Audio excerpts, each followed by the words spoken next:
What's up mga kasiman? So ayan, bali pang 5 days na natin dito sa Lamu, Kenya Container Port. Ayan mga kasiman, no? So ngayon mga kasiman, bali dito tayo sa pruwa ng barko. So ayan, no, bali may aalis dito na isang barko. Bali may papalit naman na bago. So ayan, tingnan natin kung paano bumitaw. So ayan mga kasiman, no, bali natanggal na yung mga lubid at nakabitaw na. Ayan.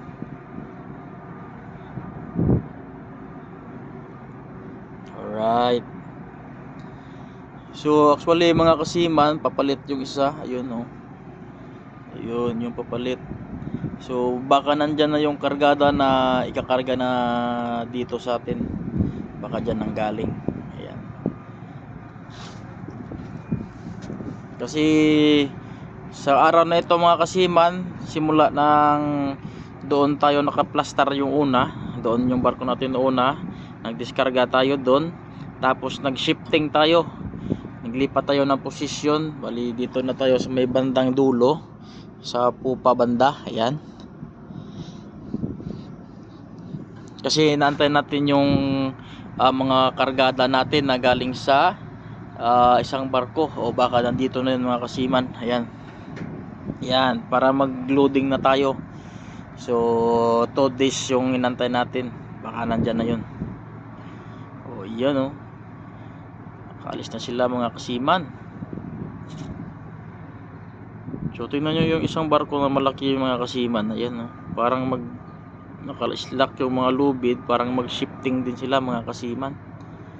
Baka abanti yan. Alright.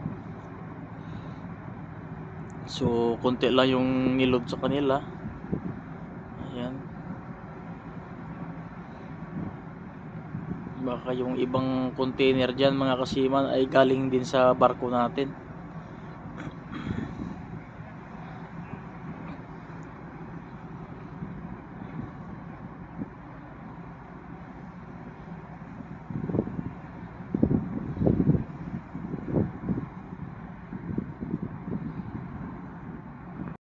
So ayun mga kasiman, at hanggang dito na lang muna yung ating vlog. Thanks for watching. Sa hindi pa pala nakasubscribe, please subscribe sa Kajongs, please subscribe sa Siman Wa Kwarta. Ayan, Siman Wa Kwarta. Ayan, para updated kayo sa susunod nating mga uploads mga kasiman. So ayan. So nandito pa rin tayo sa container port ng Lamu, Kenya. Ayan. O, diba? See you. Bye-bye.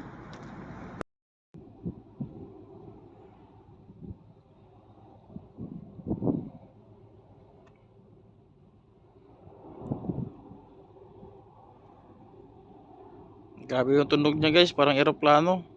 Oh. Ayan.